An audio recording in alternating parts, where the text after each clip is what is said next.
Hello students, today we are going to study Norma basalis. Norma basalis part of skull, it is part studied when we view skull from the inferior aspect. Okay? So the structures visible from inferior aspect are included in Norma basalis. In this Norma basalis, for convenience, we divide this into three parts: anterior, middle, and posterior parts. Anterior part is formed by hard palate and the alveolar arches. This is a hard palate and alveolar arches. Okay, so this is anterior part. Middle and posterior parts are separated by imaginary line. Imaginary line passing through anterior margin of foramen magnum. Okay, so transverse imaginary line divides this into middle and posterior parts. Okay, so this will be middle part and this will be posterior part. Then anterior part of Norma basalis, alveolar arch, it bears sockets for tooth. This alveolar arch, this bears sockets for the tooth. Upper row of teeth. Okay, singular is tooth and plural is teeth. In hard palate is formed by anterior two-third by the palatine process of maxilla. This anterior two-third is formed by palatine process of maxilla. Posterior one-third is formed by horizontal plates of palatine bones. This is posterior one-third part. Anterior two-third part, posterior one-third part. Sutures present here. This is cruciform suture, and this is made up of intermaxillary suture. This is intermaxillary suture. This is uh, palatine suture and palatomaxillary suture. Palatomaxillary suture. This is the cruciate suture present here. Then dome of this hard palate, it is arched in all directions. You can see arched uh, dome of palate, and it shows pits for palatine glands. These pits we are seeing here, these are for the palatine glands. Okay, so these pits lodges the palatine glands in living state. In incisive fossa, it is deep fossa situated anteriorly in the median plane. This is incisive fossa. Two incisive canals, right and left, usually one on each side, uh, are present in the wall of the incisive fossa. Okay, so in the wall of incisive fossa there are incisive canals, and the left is usually anterior than the right. Okay, so here we are not seeing clearly, but in the walls there are presence of incisive canals. Then greater palatine foramen. This is greater palatine foramen. This is greater palatine foramen, and this is lesser palatine foramen. This is lesser palatine foramen. So greater palatine foramen, that is present one on each side, is situated just behind the lateral part of palatomaxillary suture.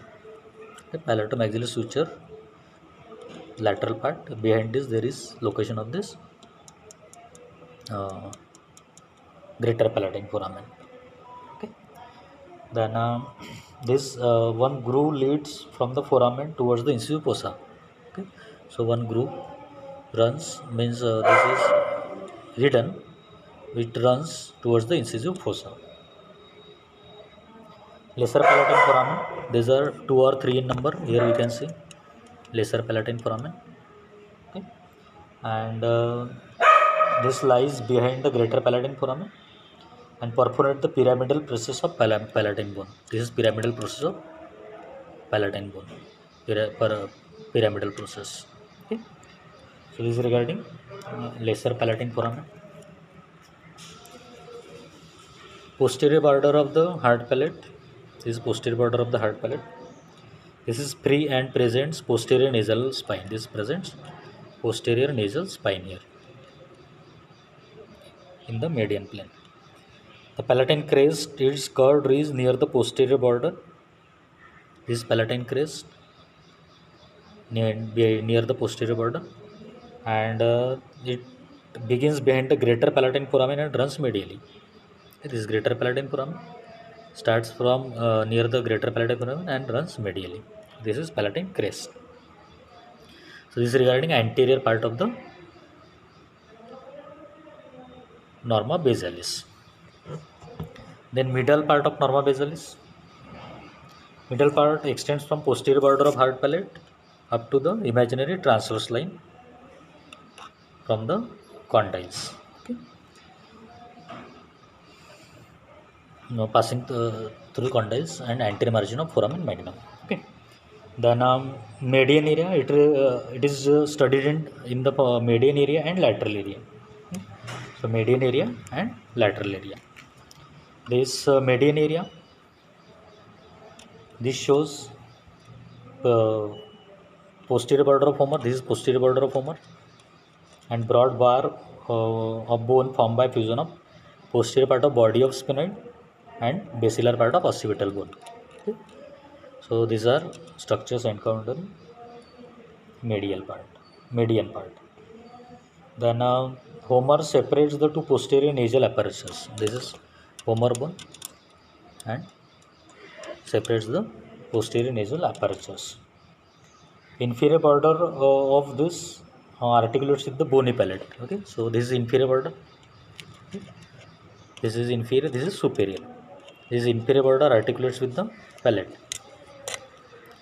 This articulates with the palate.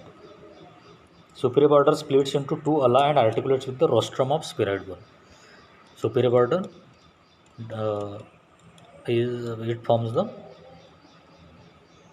two ala and articulates with the rostrum of sphenoid. This is rostrum of sphenoid. Okay. So this is regarding femur. Then because of vaginal process of the sphenoid bone. Okay, so this is vaginal process of sphenoid bone. This is ala of femur. Okay, and this is palate. Sphenoidal process of palatine bone. Okay, this is sphenoidal process of palatine bone. This is vaginal process of sphenoid bone, and this is ala of femur. Okay, so because of this overlapping of this, there is formation of palatino-vaginal canal and homero-vaginal canal. Okay, palatino-vaginal canal and homero-vaginal canal. The inferior surface of vaginal process of medial pterygoid plate is marked by an anteroposterior groove which converted into palatino-vaginal canal by upper surface of sphenoidal process of palatine bone. Okay. This canal opens anteriorly into posterior wall of palatino-vaginal canal. This opens into palatino-vaginal canal. This homero-vaginal canal. The lateral border of each ala of femur comes in relationship with the vaginal process.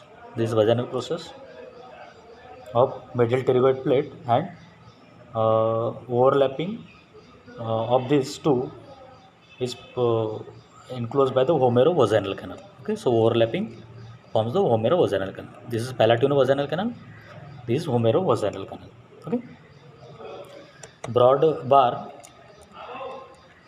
is marked in the median plane by the pharyngeal tubercle. This is pharyngeal tubercle. Okay, so this is regarding median area in the norma basalis, middle part of the norma basalis. Lateral area shows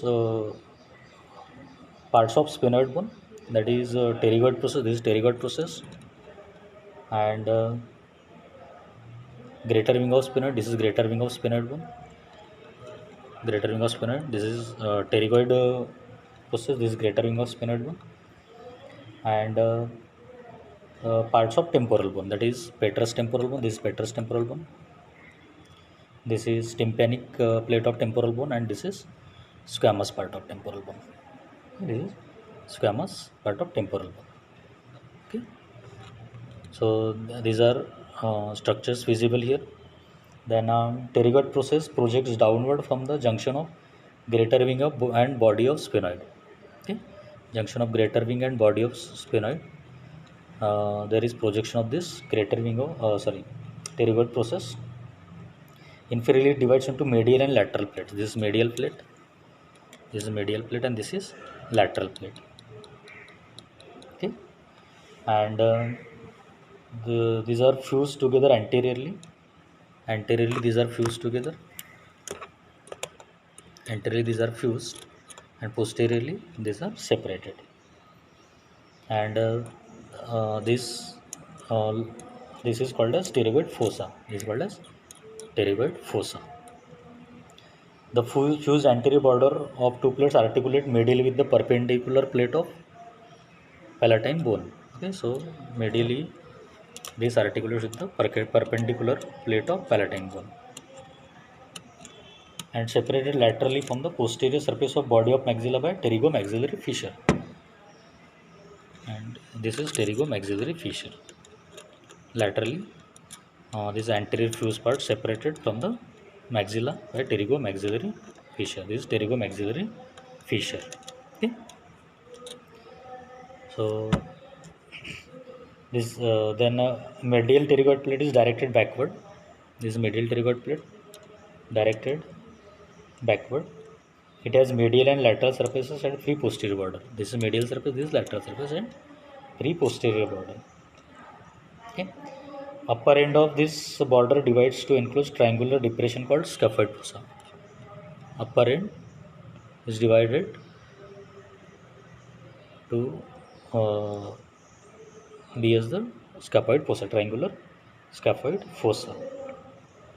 Lower end of posterior border is prolonged downward and laterally. This is prolonged downward and laterally.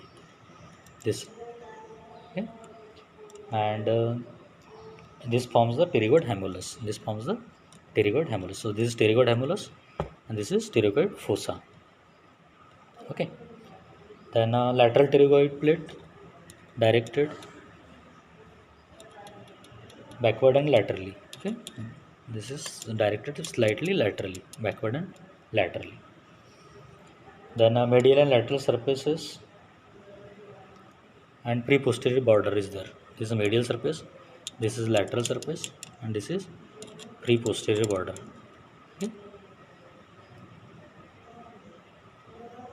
Posterior border, this is having projection. This is having projection.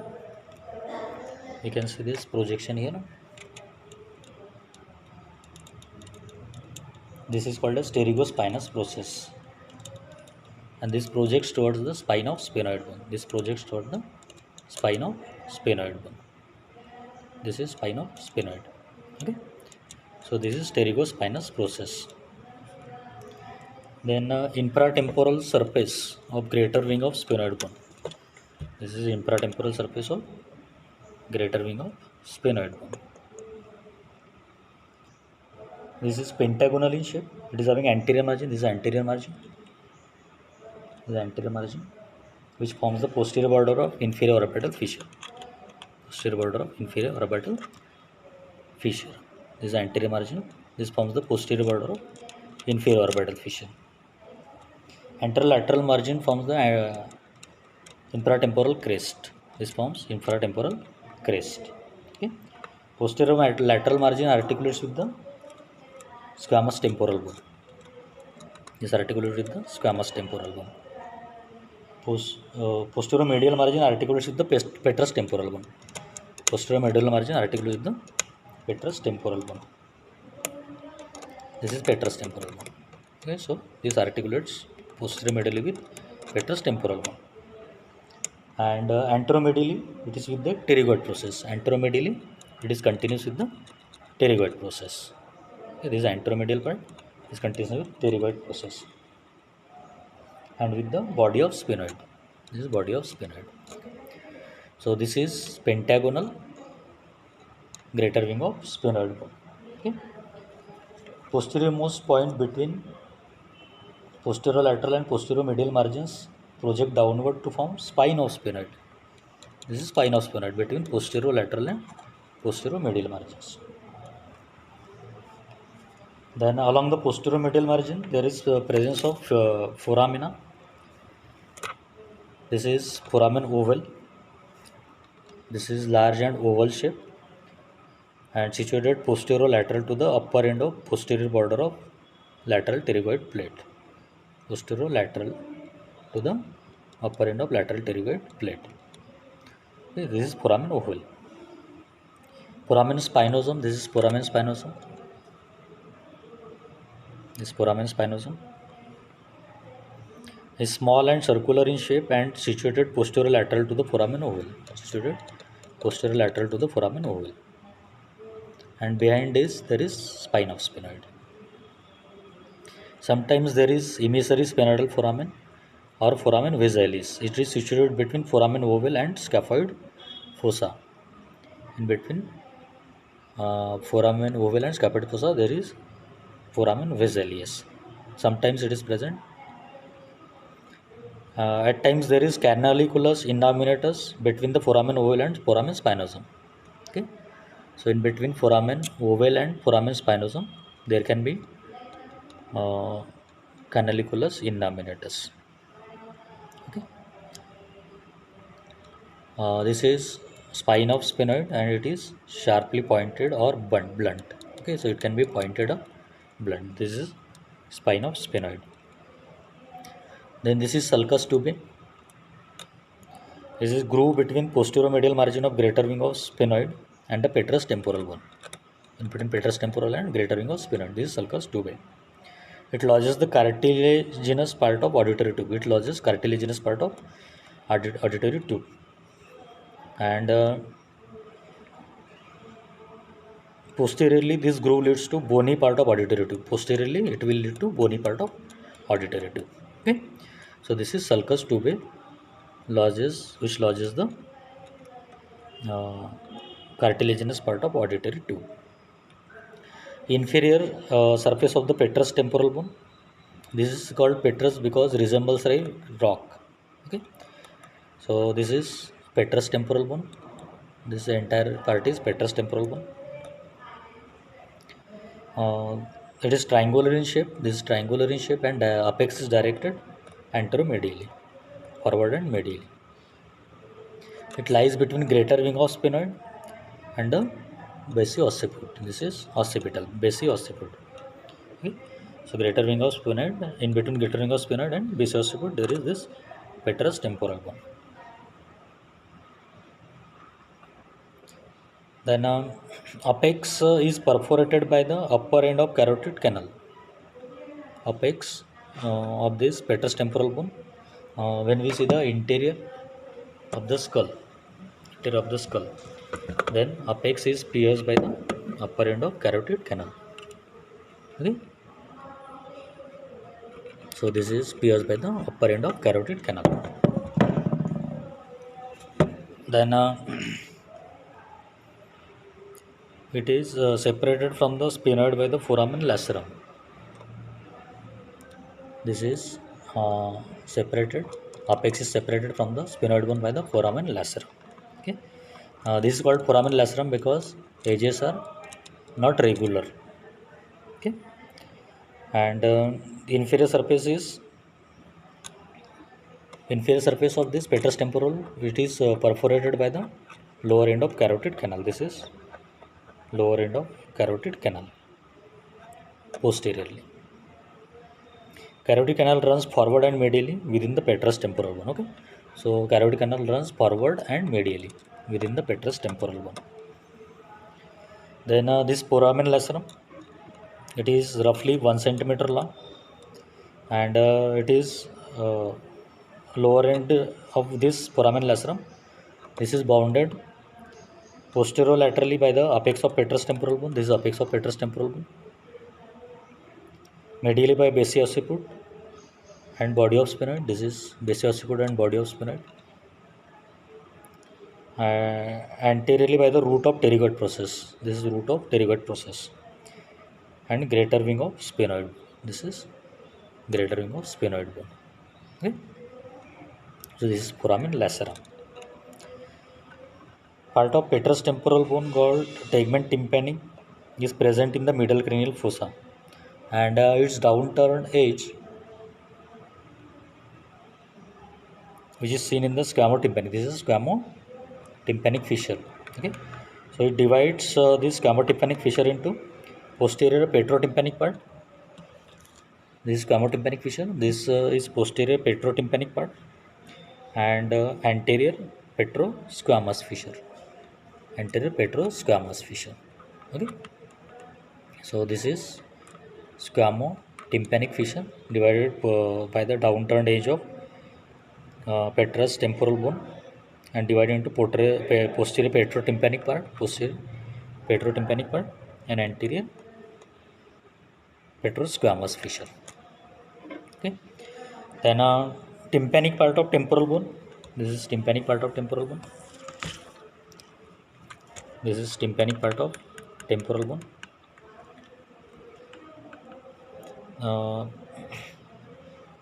It is also called as tympanic plate. It is triangular curved plate. This is triangular curved plate. Okay, apex is directed medially. This is apex. This is directed medially, and lies close to the spine of sphenoid. Apex is directed medially toward the spine of sphenoid. This is spine of sphenoid. Okay, then base or lateral border. This is base or lateral border. This curved, free and roughened. This is curved.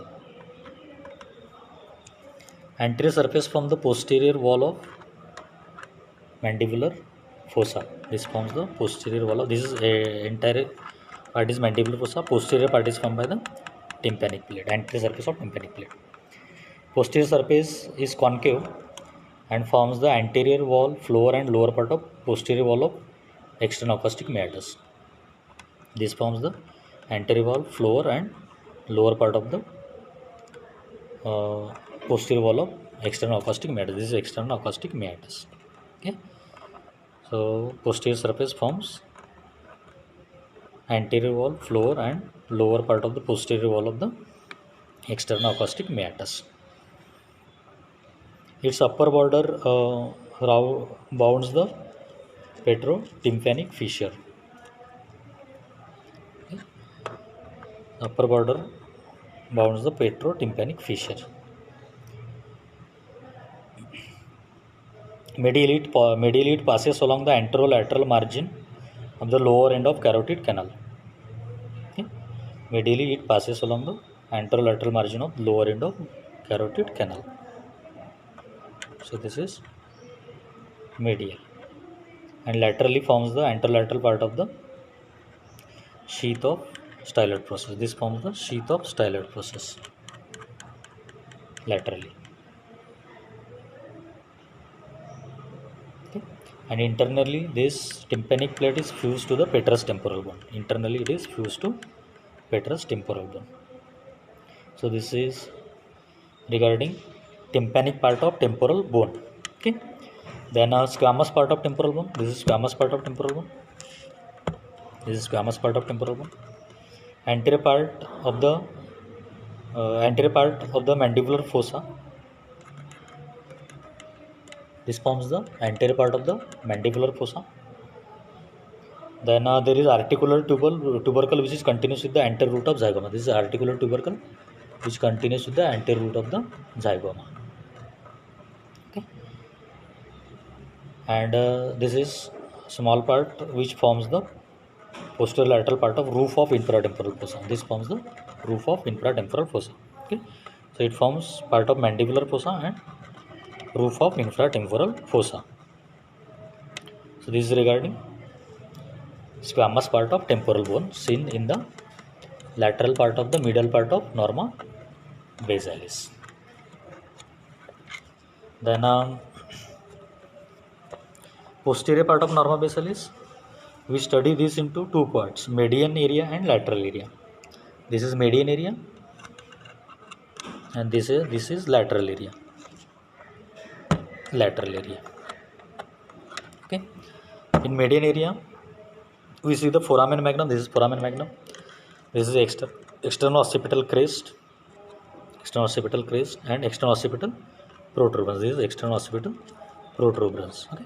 So foramen magnum, external occipital crest, and external occipital protuberance and nuchal lines. These are superior nuchal lines. These are inferior nuchal lines. Okay.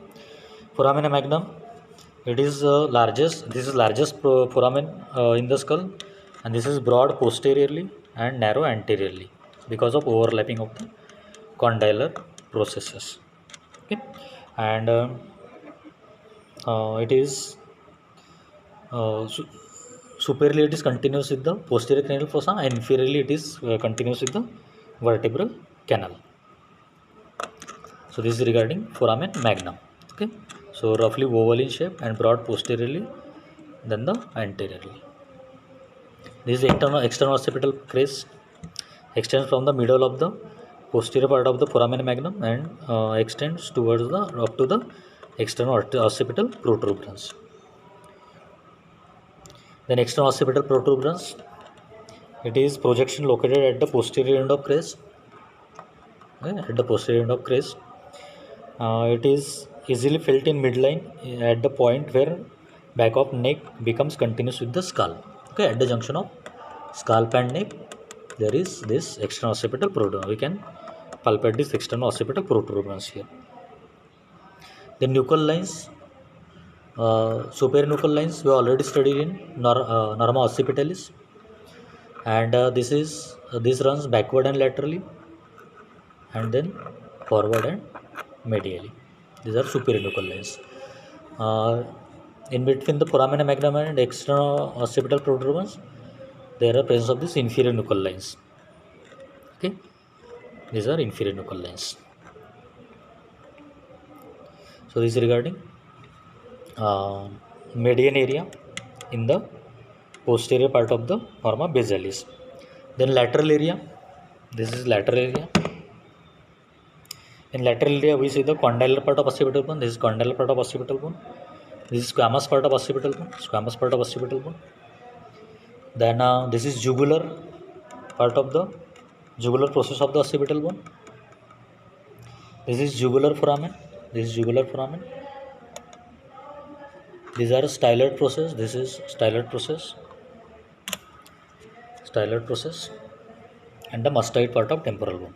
This is mastoid part of temporal bone. Okay.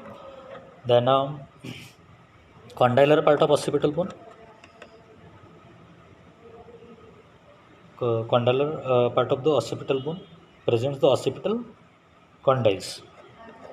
These are occipital condyles. Then hypoglossal canal. This is hypoglossal canal.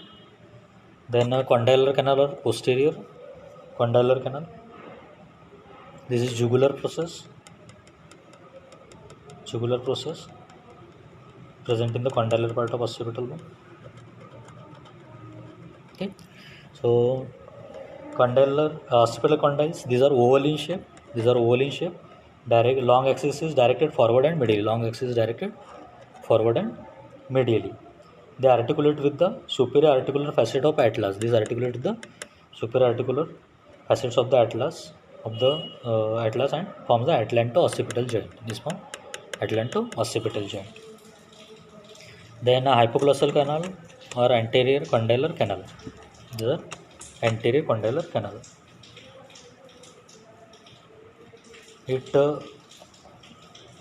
This is directed laterally and slightly forwards. Okay. Directed laterally and forward.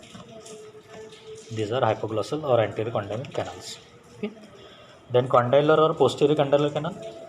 It is not always present. Okay, it may be present or absent.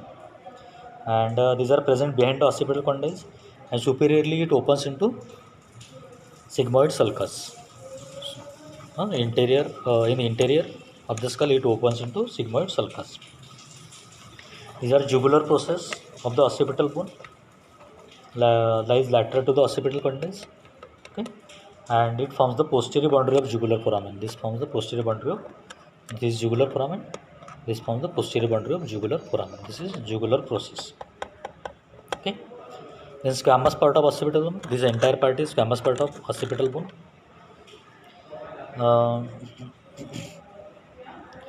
So they already mentioned this is marked by the crest and nuchal lines. Okay. Then this is jugular foramen. It is large and elongated with long axis directed forward and medially. Long axis of jugular foramen is directed forward and medially. Okay.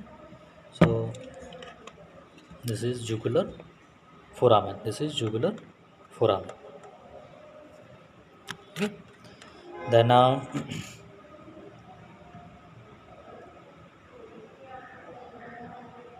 it is placed at the posterior end of petro-occipital suture. This is petro-occipital suture. So behind this there is location of this jugular foramen. At the posterior end of foramen, anterior wall shows the fossa. This is called as jugular fossa. Okay, so this grooved part is called as jugular fossa, and this is present on the posterior part of the petrous temporal bone. Okay, and this lodges the superior bulb of the internal jugular vein. Okay, so jugular fossa lodges the superior bulb of internal jugular vein. So this is jugular fossa. Lateral wall of jugular fossa is pierced by the mynoid canal called mastoid canaliculus. Okay, it is not prominently visible, but there is small canaliculus going toward the mastoid process. Okay. Then near the medial end of the jugular foramen, there is jugular notch. This is jugular notch. At the apex of the jugular notch, this is jugular notch. At the apex of the notch, there is an opening that leads to the cochlear canaliculus. Okay, so there is one opening at the apex of the notch which leads to cochlear canaliculus. Okay, towards the internal ear. Then tympanic canaliculus opens on or near the thin edge of bone between jugular fossa and lower end of carotid canal. Okay, this is tympanic canaliculus. And this tympanic canaliculus transmits the tympanic branch of glossopharyngeal nerve. Okay, then this is a styloid process. This is styloid process directed forward and medially. Okay, and anteriorly it is ensheathed by the tympanic part of temporal bone. Okay, so tympanic plate of temporal bone ensheathes this styloid process anteriorly. Okay, and styloid process along with its attachments, that is ligaments and muscles, is called as styloid apparatus. Okay, so this is styloid process. Then this is mastoid process. Okay, again directed forward and medially, downward, forward and medially, and it is located posterior lateral to the stylomastoid foramen. Okay, so posterior lateral to the styloid process and stylomastoid foramen, there is location of this mastoid process, and it is forming the lateral wall of the mastoid notch. This is mastoid notch. It forms the lateral wall of this mastoid notch. Okay, so this is mastoid process. So this is mastoid process. This is styloid process. This is jugular process of the condylar part of occipital bone. This is jugular foramen, jugular fossa. This is jugular fossa. Okay, so and these are condylar process, foramen magnum, and squamous part of occipital bone with external occipital crest and the nuchal lines. These are external occipital protuberance. These are supernuchal lines, and these are inferior nuchal lines.